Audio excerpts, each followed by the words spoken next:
Hello everyone. Today we will discuss about the flower. Okay? देखो पौधे के जितने भी वेजिटेटिव पार्ट्स थे हमने उनके बारे में डिस्कस किया है। आज जो फ्लावर है वो बहुत ही इम्पोर्टेंट, और अगर फ्लावर नहीं है तो आगे जो है प्लांट्स की जनरेशंस आगे बढ़ भी नहीं सकती हैं, because flower is the reproductive unit of angiospermic plants. ठीक, और फ्लावर्स जो हैं वो क्वालिटी या आप कह लीजिए कैरेक्टरिस्टिक कह लीजिए, वो सिर्फ एंजियोस्पर्मिक प्लांट्स का ही है। और फ्लावर क्या है? हाईली मॉडिफाइड शूट है। अगर आप कहें कि फ्लावर किससे डेवलप हो रहा है, रूट से, स्टेम से, या लीफ से, या ब्रांचेस से, तो फ्लावर बेसिकली मॉडिफाइड शूट है जिसमें बहुत सारे फ्लोरल लीव्स होती हैं, या जिनको आप नोट्स कहते हैं, तो वो मॉडिफाइड शूट है। ये क्वेश्चन आता है कि फ्लावर किससे मॉडिफाई होकर के बना है। चलिए अब बात करते हैं कि फ्लावर के पार्ट्स कौन कौन से हैं। देखो फ्लावर के पास जो हैं 4 वॉल्स होते हैं। पहला है कैलिक्स, जो सबसे बाहर का है, जिसको आप इंडिविजुअली अगर आप बात करेंगे तो उसको हम सेपल कहते हैं। फिर उसके बाद आता है कोरोला, जिसके एक इंडिविजुअल मेंबर को हम पेटल बोलते हैं। उसके अंदर फिर आता है एंडोशियम, जिसके एक इंडिविजुअल पार्ट को हम स्टेमन बोलते हैं। एंड देन गाइनोसियम, जिसके एक इंडिविजुअल पार्ट को हम पिस्टिल बोलेंगे। ठीक, अब देखिए फ्लावर के ये पार्ट्स हमने पढ़े हैं कि कैलिक्स, कोरोला, एंडोसियम एंड गाइनोसियम। अब एक एक करके इनके बारे में हम फिर से पढ़ेंगे। अब जिस स्टॉक से या जिस स्टॉक से जो फूल है आपका वो पूरी स्टेम से जुड़ा हुआ है या किसी पेड़ से जुड़ा हुआ है, तो वो जो स्टॉक है, जिसको आप डंठल कह लीजिए एक तरीके का, वो स्टॉक जो है क्या कहलाता है? पेडिसल।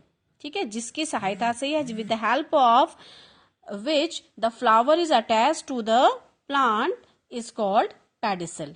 ठीक, अब जो ये फ्लोरल होल्स हैं, या आप फ्लोरल वॉल्स बोलेंगे इनको, ये इसी आपके जो पेडिसल है उसके में पेडिसल का एक स्वेलन एंड है। ठीक है, फूला हुआ हिस्सा होता है, उसी से सारे के सारे निकले हुए होते हैं, उसी को हम थैलेमस कहते हैं। अगर हिंदी में आप इसकी बात करें तो थैलेमस को हम पुष्पासन बोलते हैं, और उसी पुष्प के आसन से ही ये सारे के सारे जो आपके जो फ्लावर के पार्ट्स हैं, चाहे कैलिक्स है, कोरोला है, एंडोसियम है, गाइनोसियम है, वो सब के सब थैलेमस से ही अराइज होते हैं।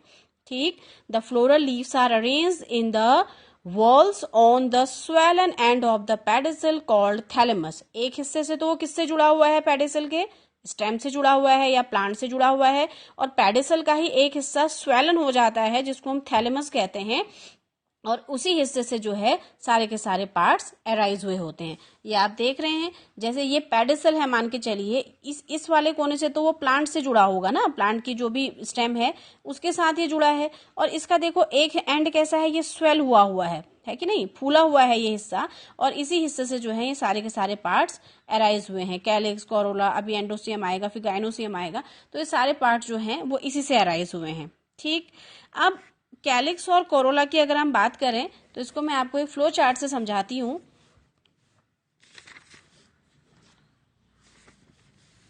देखो फ्लावर के अंदर जो हैं 2 तरीके के पार्ट्स हैं, एक है इसेंशियल और एक है नॉन इसेंशियल। ठीक है, अगर आप फ्लावर को डिफाइन करें तो फ्लावर जो है आपको 2 तरीके का देखने को मिलेगा। एक होगा नॉन इसेंशियल, और एक भाग आपको देखने को मिलेगा इसेंशियल। ठीक, अब देखो नॉन इसेंशियल वॉल्स कह लीजिए और आपका इसेंशियल वॉल्स कह लीजिए। अब देखो जो नॉन इसेंशियल हैं इसमें आपके 2 तरीके के हिस्से आ जाते हैं। एक आता है आपका पहला वाला, नॉन इसेंशियल का मतलब समझ रहे हैं, मतलब जो जरूरी नहीं है। अब जरूरी किस सेंस में नहीं है उसको भी डिस्कस करते हैं अभी। ये आउटर मोस्ट होल, इसका होल है जिसको हम कहेंगे कैलिक्स। ठीक है, जो सबसे बाहर वाला वॉल है उसको हम कहेंगे कैलिक्स, और इसके ही अंदर जो इसके कैलिक्स के अंदर वाले वॉल को इनर टू कैलिक्स, ठीक, उसको हम कह देंगे कोरोला। तो कैलिक्स और कोरोला जो है बेटा वो क्या है, नॉन इसेंशियल पार्ट है। ठीक, अब बात करते हैं, पहले इन दोनों को डिस्कस कर लेते हैं। अब कैलिक्स की जो यूनिट है, ठीक है, सिंगल सिंगल यूनिट को हम कहेंगे इसकी सेपल, मतलब अगर आप एक की बात करेंगे तो वो सेपल है, अगर उनको कलेक्टिवली आप बोल दे रहे हैं तो वो फिर वो कैलिक्स कहलाएगा। ठीक है, ये सेपल हो गया। ऐसे ही जो कोरोला है, कोरोला की जो यूनिट्स हैं उनको हम कहेंगे पेटल्स। ठीक, अब सेपल का क्या काम है पहले ये भी डिस्कस कर लेते हैं। सेपल का फंक्शन क्या है, देखो क्योंकि सेपल है क्या, सबसे बाहर का वॉल है ना, सबसे बाहर का हिस्सा है, तो इसका काम होता है to protect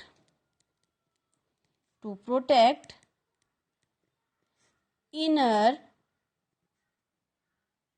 walls in bud condition. ठीक है, जब पौधा या जब फूल अपनी बर्ड कंडीशन में है तो उस समय जो है पूरे के पूरे अंदर के हिस्सों को फूल के प्रोटेक्ट करने का काम आपके सेपल्स का होता है। ठीक, अब कोरोला के फंक्शंस की बात कर लेते हैं। एक तरीके से फूल का अगर आप बात करें तो फूल की अगर हम बात करते हैं तो उसमें सिर्फ हमको पेटल्स ही नजर आती हैं, है कि नहीं। फूल का जो अट्रैक्टिव पार्ट है वो कौन है, पेटल्स ही तो हैं, पंखुड़ियां ही तो हैं, पंखुड़ियों की वजह से ही तो हमें फ्लावर पसंद आते हैं, right, because they are of different different colours, different different shapes. तो अब इसका फंक्शन क्या है, टू हेल्प इन पॉलिनेशन, तभी तो ये अट्रैक्ट कर पाते हैं ना। किसको अट्रैक्ट करेंगे, इंसेक्ट्स को, है ना, डिफरेंट डिफरेंट बर्ड्स को अपने लिए, और इनका भी एक तरीके से काम है अंदर के होल्स को ये प्रोटेक्ट करने का भी काम करते हैं। ठीक है, लेकिन इनका मेन फंक्शन क्या है, पॉलिनेशन का है, और जो सेकेंडरी इनका फंक्शन है वो है प्रोटेक्शन ऑफ इनर वॉल्स। ठीक, अंदर के हिस्सों को भी प्रोटेक्ट करने का काम इनका है। ये तो हो गए नॉन इसेंशियल पार्ट्स। देखो नॉन इसेंशियल वॉल्स इनको इसलिए बोल रहे हैं because they are not doing participate in the reproductive method, या रिप्रोडक्टिव सिस्टम का हिस्सा नहीं है ये, या आप कह सकते हैं ये रिप्रोडक्शन में भाग नहीं लेते हैं। They are not take participate in the process of reproduction, that's why they are regarded as the non essential whorls. ठीक है, क्योंकि ये रिप्रोडक्शन में हिस्सा नहीं लेते हैं, प्रजनन में भाग नहीं लेते हैं, इसीलिए फ्लावर के इन हिस्सों को हम नॉन इसेंशियल वॉल्स कह देते हैं। अदरवाइज ये नॉन इसेंशियल नहीं है। देखो फ्लावर जब बर्ड कंडीशन में है तो ये फ्लावर को प्रोटेक्ट करने का काम कर रहे हैं। जो रिप्रोडक्शन के लिए से या फर्टिलाइजेशन से पहले की जो प्रोसेस है जिसको हम पॉलिनेशन कह रहे हैं, अगर पोलन ग्रेन्स ही नहीं पौधे में आएंगे तो कहाँ से रिप्रोडक्शन होगा, है ना। तो उनको पोलन ग्रेन्स को लाने का या एक तरीके से जो पॉलिनेटर्स हैं उनको अट्रैक्ट करने का काम भी किसका है, पेटल्स का है। ठीक, अब इसके बाद बात करते हैं इसेंशियल वॉल्स की। जो इसेंशियल वॉल्स हैं उसमें भी दो हिस्से हैं। अब तो आपको आ गया इसमें क्या होगा, चार हिस्से हैं तो दो तो हमने पढ़ लिए। इसके बाद है एंड्रोसियम।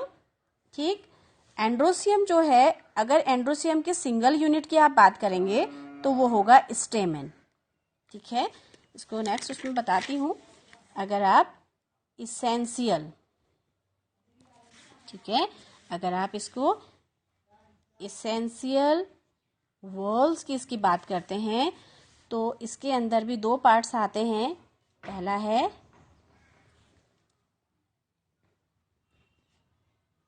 एंड्रोसियम, ठीक, और दूसरा है गाइनोसियम। ठीक, अगर देखो एंड्रोसियम तो एक कलेक्टिव टर्म है, ठीक है, अगर इसकी सिंगल यूनिट की आप बात करते हैं तो इसकी सिंगल यूनिट्स होती हैं आपकी स्टेमेन। ठीक, सिंगल यूनिट कौन है, स्टेमेंस। ठीक है, अब ये स्टेमेंस भी बेटा इसके भी तीन पार्ट होते हैं, एंथर, ठीक, फिर एक आता है कनेक्टिव, और तीसरा आता है आपका फिलामेंट। छोटी क्लासेस में आपने इनके सिर्फ दो ही हिस्से पढ़े हैं स्टेमेन के, कौन कौन से, एंथर और फिलामेंट, लेकिन अब आप कनेक्टिव के बारे में भी पढ़ेंगे, ठीक है। अब इन तीनों का अगर फंक्शन कह लें तो वो एक ही है, क्या, in reproduction as male reproductive organ, ठीक है। ये कैसे वर्क करते हैं, इनका फंक्शन क्या है, in reproduction as male reproductive organ, ठीक है। कैसे काम करेंगे, ये मेल रिप्रोडक्टिव ऑर्गन की तरीके से काम करेंगे। अब गाइनोसियम की बात करते हैं। गाइनोसियम भी कलेक्टिव टर्म के लिए हम यूज कर रहे हैं। अगर इसकी सिंगल यूनिट की आप बात करते हैं तो इट इज कॉल्ड कार्पल, ठीक है। कार्पल के भी 3 हिस्से होते हैं, ओवरी, स्टाइल और स्टिग्मा, ठीक है। और इन तीनों के अलग अलग काम हैं वैसे। जैसे स्टिग्मा है, ये सबसे ऊपर का हिस्सा है, मैं अभी आपको डायग्राम से इसको समझाऊंगी। तो इसके अंदर पोलन, इसके ऊपर पोलन ग्रेन जो है सेट होते हैं। उसके बाद स्टाइल है, इसके अंदर पोलन ट्यूब बनती है, वो आगे बढ़ते हैं, एंड देन ओवरी के अंदर जो है फर्टिलाइजेशन टेक्स प्लेस होता है। तो इनका अगर आप कलेक्टिवली फंक्शन कहते हैं तो in reproduction they act as female reproductive organ, ठीक। तो आप जो हैं इन सारे स्ट्रक्चर्स को एक बार समझ लेंगे कि कितने पार्ट्स हैं फ्लावर के। इसके बाद हम फ्लावर के दूसरे फंक्शंस और स्ट्रक्चर के बारे में डिस्कस करते हैं।